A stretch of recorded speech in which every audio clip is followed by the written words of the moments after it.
Atos, capítulo 13, versículo 4 até o versículo 13, que vai introduzir uma outra sequência, mas toda a essência da mensagem ficará até o verso 12.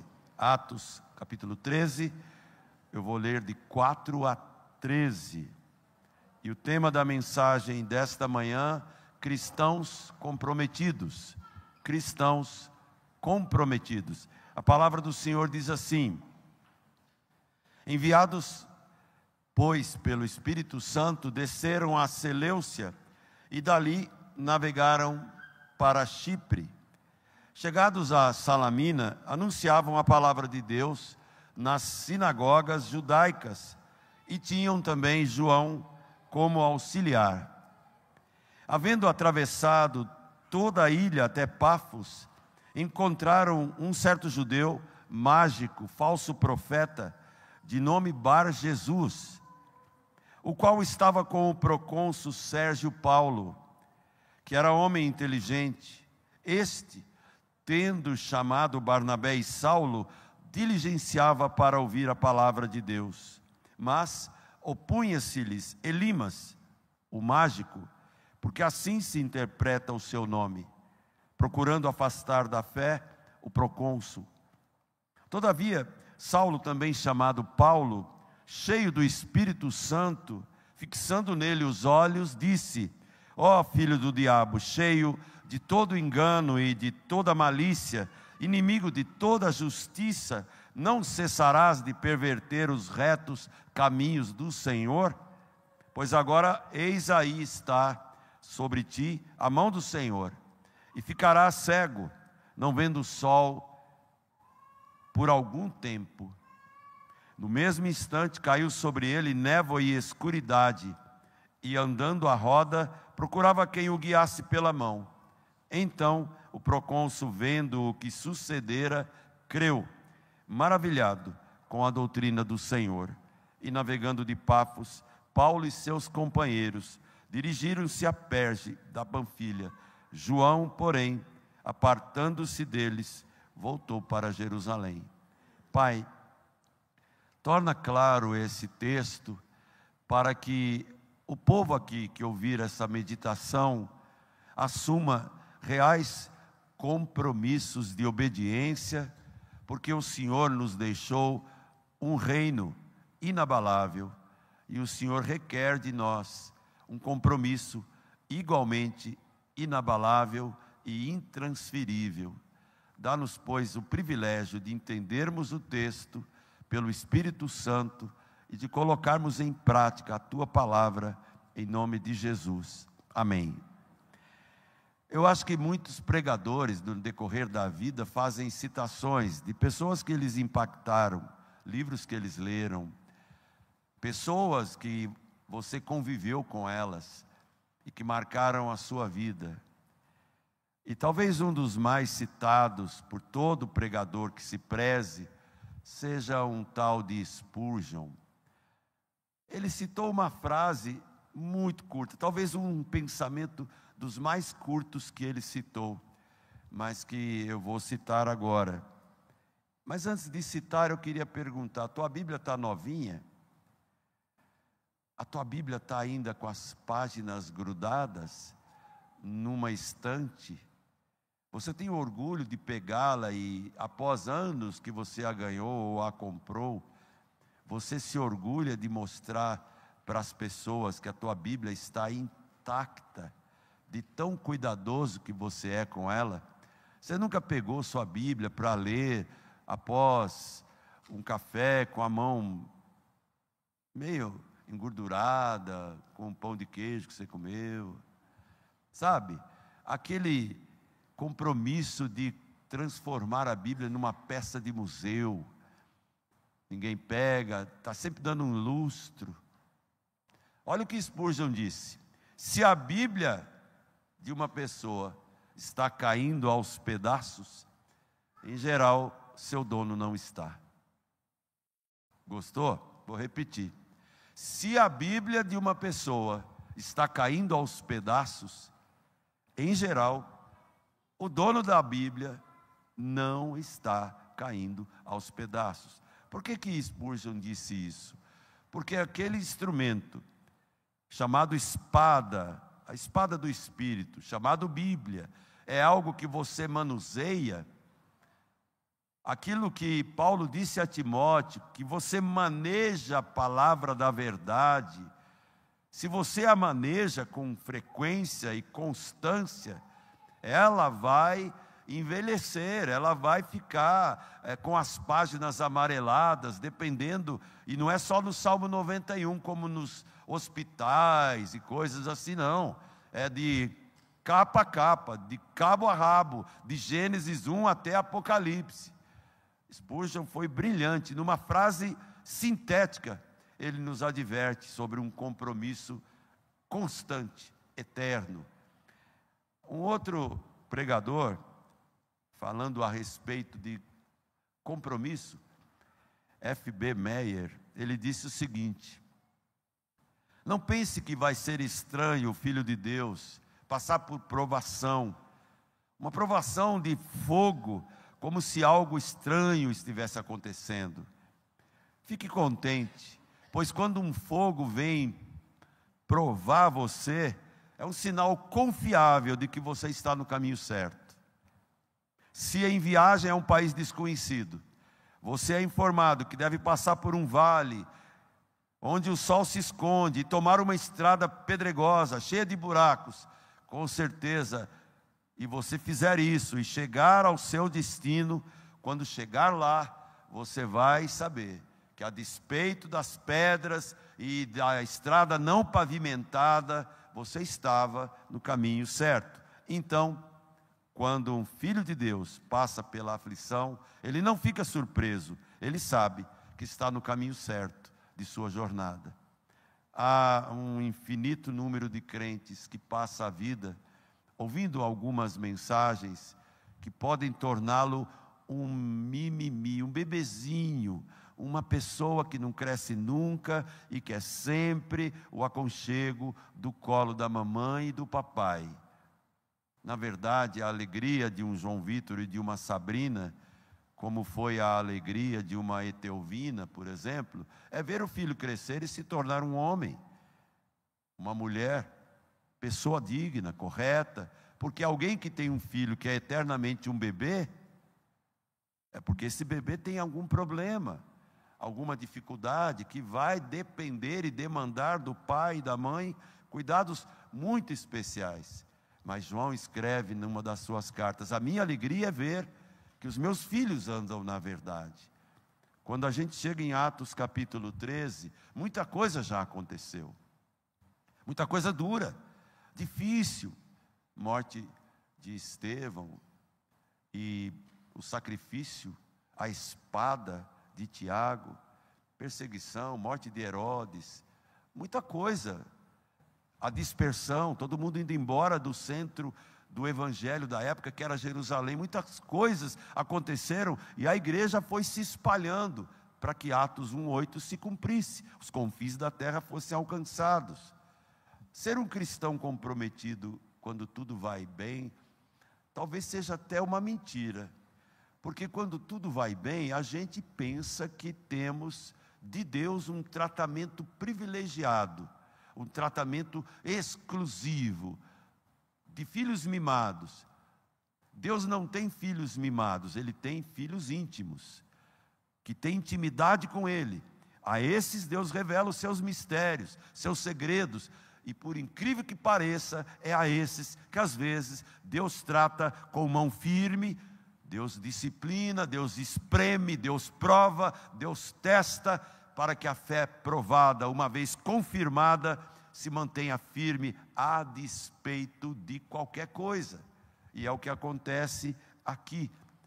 Barnabé e Paulo, comprometidos e indicados e comissionados para ir a outras regiões, começam a enfrentar barreiras e pessoas diabólicas, perigosas, que em choque com o evangelho, que habitavam em Barnabé e Saulo, são pessoas que dariam trabalho e iriam demolir a fé de qualquer pessoa frágil. A sua fé não pode ser frágil.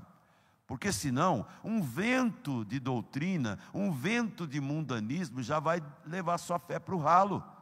Se a sua fé é firmada em Cristo, você não vai ter medo dos seus Golias, nem medo das montanhas, e nem ficará soberbo na hora que o próprio Deus prepara uma mesa na presença dos seus inimigos, e você se assenta ali e come uma graminha fresquinha, macia, enquanto os lobos estão querendo te devorar, mas você está ali protegido pelo teu pastor, que não sou eu, que não é o Ricardo, que não é o Márcio, o teu pastor, que não vai deixar te faltar nada.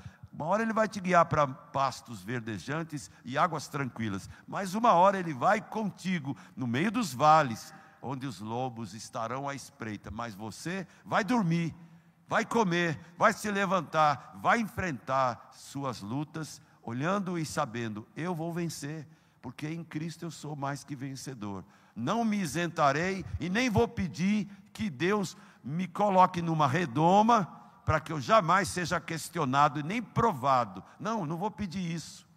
Por isso, cristãos comprometidos são aqueles que você os encontra sempre no posto. Numa linguagem que eu ouvi um presbítero lá da Igreja da Aliança, seu Gilson, ele tinha uma frase característica de carioca. Ele de vez em quando falava para mim assim: pastor, eu ainda estou na pista. Ele já era velho, já idoso, mas ele fazia questão de afirmar, ainda é presbítero lá, deve estar beirando os 90 agora, eu ainda estou na pista. Quem disse isso antes dele foi Caleb, 85, estou na pista, Josué, vamos juntos, estamos juntos, Josué.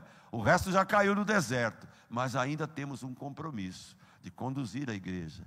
E aqui, nesse sentido, eu quero que você olhe com carinho para um texto duro, difícil, mas que mostra dois cristãos comprometidos, entre os quais eu espero estejamos todos nós, independente do tempo de fé, independente do cargo ocupado, independente das provações que você passou ou virá a passar, que você seja um cristão comprometido, para que os que estão chegando agora tenham uma referência em sua vida, para que os filhos que Deus te deu tenham uma referência em sua vida, e quando você e eu não estivermos mais aqui, a gente saiba que a bandeira do Evangelho seguirá em frente, porque Deus nunca ficou sem testemunha da sua palavra.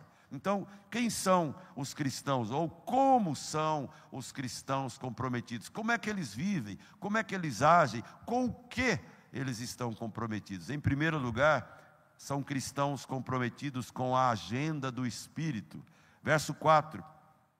Lembrem que no verso anterior, jejuando o povo, orando o povo, impondo sobre Paulo e Barnabé as mãos, os despediram.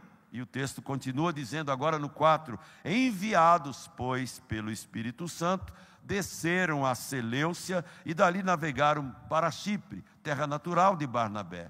Vamos lá. Vamos voltar para casa, vamos pregar o Evangelho. O texto aí diz claramente que Barnabé e Saulo estavam comprometidos com a agenda do Espírito Santo. Quem é que manda você ser isso ou aquilo? Quem é que manda você servir aqui ou acolá? Quem é que manda e qualifica e capacita você para ser o que é necessário ser, onde você habita, onde você estuda, onde você trabalha, onde você ocupa espaço na igreja, do corpo, mão, orelha, joelho, pé, onde você está colocado na igreja? Se foi o Espírito que te colocou, ele te capacitará, e você terá compromisso com a agenda do Espírito Santo. Eu não quero voltar para Chipre, não quero, é ruim, o pessoal me conhece. Pois Barnabé não questiona isso, Saulo não questiona isso. Eles foram com a bênção de um Deus poderoso, de um povo que orava e jejuava por eles, para que eles fossem comprometidos com a agenda do Espírito Santo. Como disse o pastor Márcio na aula que ele deu sobre o Espírito Santo, é um assunto raro. Há muito pouco tempo ele não era falado em nossas igrejas. Nem o pecado, nem o Espírito Santo.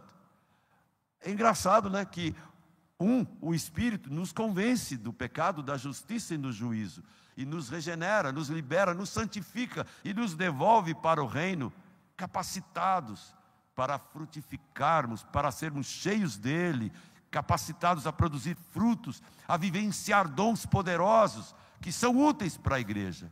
Então, um cristão comprometido, em primeiro lugar, com a agenda do Espírito. Mas há uma outra verdade que eu vejo no verso 5. São cristãos comprometidos com a equipe do Espírito Santo. O verso 5 diz: chegados a Salamina, eles anunciavam a palavra de Deus nas sinagogas e tinham também levado João como auxiliar. O ponto de discórdia, um pouquinho lá na frente, o João Marcos, está indo e depois não vai mais. Paulo falou: não, esse cara comigo não quero. Barnabé é um democrata de plantão, eu vou investir nele, ele ainda vai dar fruto. E lá no fim da vida, Paulo fala: pode trazer de volta o garoto. Paulo era inflexível? De jeito nenhum.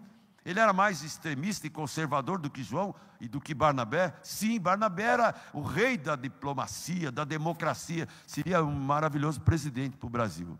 E Paulo seria muito bem substituto de Alexandre de Moraes. Haveria justiça, porque quando há justiça no Brasil, o povo não geme mais.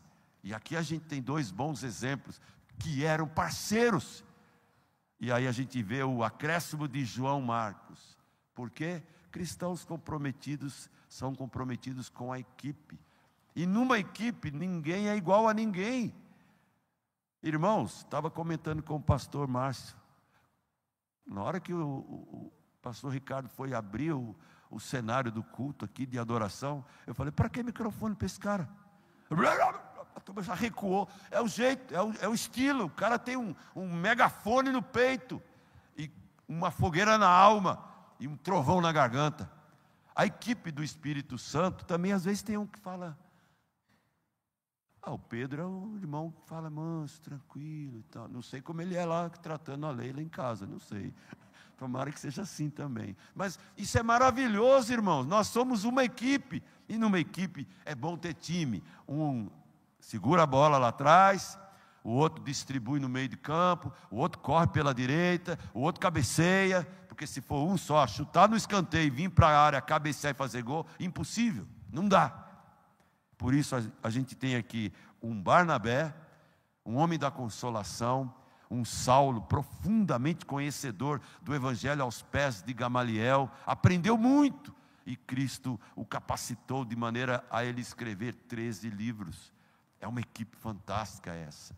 Aqui também temos, para todo tipo de obra e de trabalho, arregace as suas mangas, se doe. E mesmo quando alguma coisa ficar pesada demais para você, não faça como João Marcos, porque talvez não tenhamos um Barnabé. E se tiver, o João Marcos ainda tem chance. Ele pode voltar, ele pode chegar, ele pode aprender. E é impressionante, meus irmãos, como Barnabé e Saulo, até quando eles resolvem cada um ir para um lado, eles vão por uma causa só, pela causa de Cristo, pela causa do Evangelho.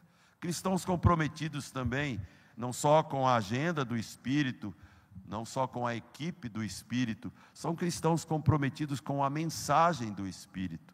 O versículo de número 1 diz que eles anunciavam a palavra, mas no verso 6 e no verso de número 7, olha o que a gente percebe: eles atravessaram toda a ilha, até Pafos, encontraram um judeu mágico, falso profeta, de nome Bar Jesus, o qual estava com o procônsul Sérgio Paulo, que era um homem inteligente. Este homem inteligente, esse procônsul Sérgio Paulo, ele queria chamar, e de fato chamou Barnabé e Saulo, porque ele estava desejoso de ouvir a palavra de Deus. Então isso significa que aqueles homens comprometidos estavam de fato comprometidos com a mensagem do Espírito. Mesmo que tivesse um cabeça de bagre no meio, um filho do demônio, um falso profeta, querendo atrapalhar. Olha, você pensa que é privilégio deles? Não, às vezes você está mirando alguém: eu quero evangelizar aquela pessoa. Eu quero discipular aquela pessoa. É meu amigo, é meu parente, é meu irmão, é meu pai, é minha mãe, meu vizinho, meu patrão, seja lá o que for. Missão dada, missão cumprida. É o que Deus quer de você e de mim. Fazei discípulos. Só que no meio da jogada, no meio da estrada, aquela mensagem corria o risco de ser bloqueada. Eles anunciavam em todas as sinagogas judaicas. Já não era fácil. Você ir no terreno do inimigo, dos que resistem, dos que rejeitam Cristo e dos que se opõem a Cristo. Então, a mensagem do Evangelho sempre foi pregada coletivamente, de maneira abrangente e de maneira particular. O versículo 7 diz isso. O 5, abrangente. O 7, de maneira particular. O procônsul queria ouvir. E olha, o que pregava para muita gente, Barnabé e Saulo, Silas e Paulo, viraram o mundo de cabeça para baixo. Daquela época, Atos 17 revela isso. Esses que bagunçaram e viraram o mundo de cabeça para baixo, chegaram até aqui. Eles faziam isso com multidões, mas também eles tinham momentos particulares com uma só pessoa e falavam com categoria, com amor, com paciência. Cristãos comprometidos com a mensagem do Evangelho, eles têm tratativas coletivas, abrangentes e também particulares, como Paulo fez com esse homem. Outra verdade que eu vejo aqui são cristãos comprometidos com a apologética do Espírito.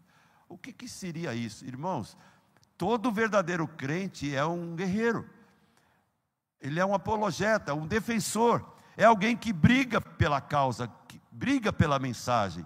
Agora, se a gente for reticente, não, eu não quero falar porque eu vou constranger. Não é para constranger mesmo.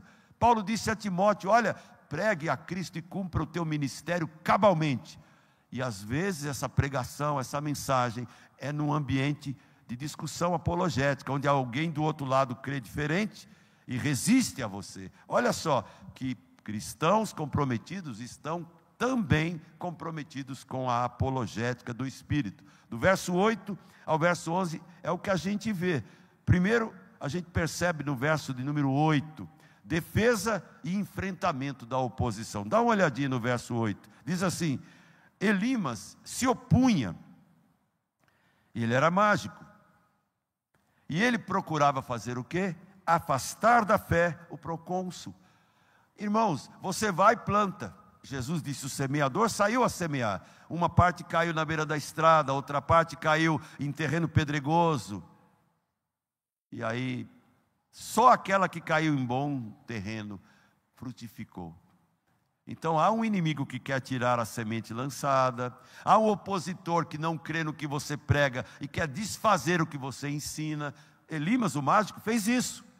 Mas Paulo e Barnabé estavam preparados para a apologética, para a defesa da fé. Você tem que estar também. O que você crê é invencível. O que você crê é irrevogável. Não para de funcionar, não para. Mas se você se omite, não que você tem que ser um falastrão, não. Mas vai na categoria e no poder de convencer que o Espírito te dá, sem ter medo. Porque aquilo que para eles é prova de perdição, é uma besteira, é uma coisa ultrapassada, obsoleta, para você é verdade absoluta que muda vidas. A tua mudou, então ajude e vá lá e faça parte desse número de cristãos comprometidos, que de verdade são comprometidos com a defesa da fé, com a apologética e enfrentando a oposição. E olha, irmãos, eu acho que nós estamos com um prato cheio de opositores hoje. Internet, YouTube, olha, o que tem de gente que por birra ou por indução do inimigo quer fazer deboche do Evangelho e da fé e postam de tudo um pouco. E a gente às vezes, para ser politicamente correto, a gente se esquiva. Não é bom. Desculpa a brincadeira, mas se eu perguntar para um corintiano, eu tenho alguns aqui, eles estão assim, a um passo da vitória do Campeonato Paulista, né? A não ser que o Verdão, que não é o meu time, ele estrague a brincadeira. Mas o pastor Márcio garante, não vai estragar. Mas, voltando ao argumento, se eu pergunto a um corintiano, você é corintiano? No meio de uma multidão de palmeirenses, ele vai falar o quê? Sou. Ele vai falar sou. Se ele não falar no meio da turma porque tem medo de apanhar, então a gente fala, é que corintiano que não é fiel, né? Não é da fiel, né? Irmãos, se é assim em relação a um time, e não tem nada de mal nisso, em relação ao time de Jesus, eu vou dizer o quê? Sou. Como diz aquela, com muito orgulho, não é isso? Então, irmãos, todo verdadeiro cristão comprometido, ele é comprometido com a apologética do Espírito Santo, ele enfrenta a oposição, mas é além de enfrentar, ele confronta a oposição. Verso 9 e 10, olha só o que acontece. Saulo, quando ele vê o Elimas tentar afastar da fé o Sérgio Paulo, que era um procônsul romano, olha o que Saulo faz, cheio do Espírito Santo, ele fixa os olhos, olha na cara do Elimas, e do que ele chama o camarada? Ele exclama, ó filho do diabo, e aí ele não tem medo de nada mais. Você é Golias, quase 3 metros, eu sou um nanico, estou aqui de bermudinha, estou aqui com uma pedrinha roliça no meu alforje aqui, também na minha funda, você pode vir com sua capacidade de guerreiro valente, eu só vou a ti em nome do Senhor dos Exércitos, a quem você tem afrontado. Então aqui a gente percebe Paulo dizendo, filho do diabo, você é um cara cheio de engano, no teu coração só tem malícia, você é inimigo da justiça, você não vai parar de perverter os caminhos do Senhor. Aí que está a coragem de um cristão, seja ele qual for, ele é capaz de se comprometer com a apologética do Espírito Santo, com a capacidade de defender aquilo que ele crê, sem ter medo. Não precisa falar, eu não tenho argumento, eu não tenho treinamento, eu não fiz teologia. Pedro perguntou para Jesus, ele falou, não se preocupe, Pedro, eu vou botar a palavra na tua boca, dito e feito. Lê Atos 2, leia Atos 4, e você vai ver lá o Pedrão falando com a maior categoria, a ponto da multidão e dos nobres da época dizer, não são os iletrados e ignorantes pescadores? Como é que eles estão falando dessa forma, com tanta categoria e poder? Eles fizeram o curso do Instituto Bíblico da Igreja de São Caetano. Por melhor que seja, é bom para crente aprender, mas o Espírito Santo age em outra esfera, e mesmo quem não aprendeu, nunca leu um livro, nada, ele só creu no Senhor Jesus, já é um apto a defender o que ele crê. E a última verdade que eu vejo ainda na categoria de apologética do Espírito, é que não só enfrenta a oposição, não só confronta a oposição, mas também condena a oposição. Verso 11. Agora, Paulo continua. Eis aí sobre ti a mão do Senhor. Não é a mão de Paulo, a mão do Senhor. E ele diz, você vai ficar cego, não vendo o sol por algum tempo. Você já não pensou? Mesmo lá no seu quarto, na sua reflexão, puxa vida, Senhor, eu queria ter esse poder para mandar aquele camarada ficar cego, para ele não enxergar mais, para ele não falar mais tanta besteira, para ele não perturbar tanto a gente. Mas isso não é de Deus, tem que amar o seu inimigo, sim, mas quando o teu inimigo despreza o teu Senhor e você se omite, aí é ruim, aí não é certo, aí não é de Deus. Paulo então condena aquele homem, porque ele não mexeu com Paulo, ele não mexeu com a igreja nossa, comigo, com você, ele mexeu com a honra do Evangelho. E aí Paulo termina dizendo, no mesmo instante, ali agora já é Lucas dizendo, caiu sobre aquele homem uma névoa, e ele ficou andando para lá e para cá sem enxergar nada, pedindo que alguém o ajudasse. Isso é a coragem de alguém comprometido com a apologética do Espírito Santo, capaz de enfrentar, capaz de confrontar e capaz de condenar com a autorização e autoridade de Deus. E a última verdade que eu vejo aqui é que cristãos comprometidos são comprometidos com o ciclo do Espírito Santo. É interessante a conversão desse Sérgio Paulo. Eu vou dizê-la em 4 palavras. Ele ouviu, ele viu, ele creu, ele se maravilhou. Verso de número 11b e 12. Aquele homem ficou cego, mas olha o que aconteceu com o procônsul. Ele vendo o que suceder, ele já tinha ouvido Paulo, ele viu o que aconteceu com Elimas, ele creu, ele ficou maravilhado com a doutrina do Senhor. Todo aquele ato de enfrentamento de Saulo e Barnabé foram pavimentados pela graça e poder de Deus para conduzir aquele procônsul à conversão. O homem ouviu o Evangelho, o homem creu no Evangelho, o homem percebeu o poder do Evangelho em eliminar as pessoas que desprezam e que humilham e que querem que o Evangelho realmente não seja verdade. E aquele homem ficou tão maravilhado na doutrina do Senhor que certamente a vida dele seguiu em frente de maneira diferente. A mensagem termina aqui com uma seguinte conclusão, já que o tema dela é compromisso, cristão comprometido. O que dá prazer a você na obra do Senhor? Pensa, você está no reino, você está como membro desta igreja, tá? Além de sentar todo domingo de manhã, todo domingo à noite, o que te dá prazer em trabalhar, em servir aqui? Se alguém chegar e falar, não pastor, eu venho, eu assisto o culto, eu vou te pedir, não assista mais, eu quero que você participe, ouça, entenda, e diga, Senhor, eu quero esse desafio para a minha vida.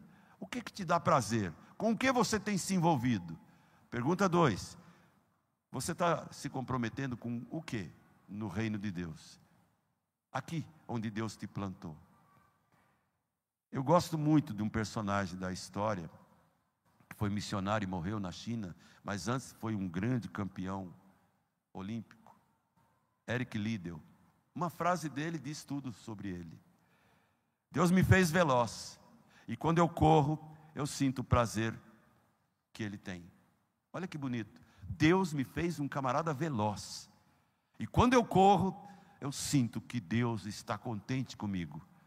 E depois ele correu para a China e se transformou num missionário, e lá morre, ainda não muito idoso, mas morre a serviço, correndo atrás das coisas de Deus.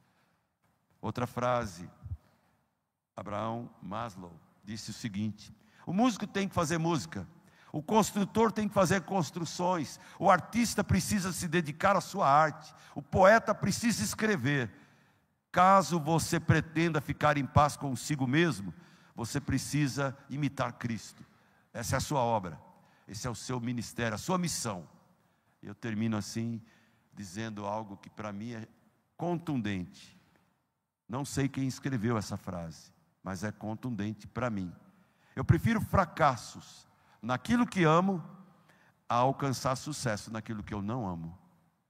Então, comprometa-se com Cristo, comprometa-se com o reino, comprometa-se com a sua igreja, e você será capaz de enfrentar o mundo pela fé, em nome de Jesus. Amém.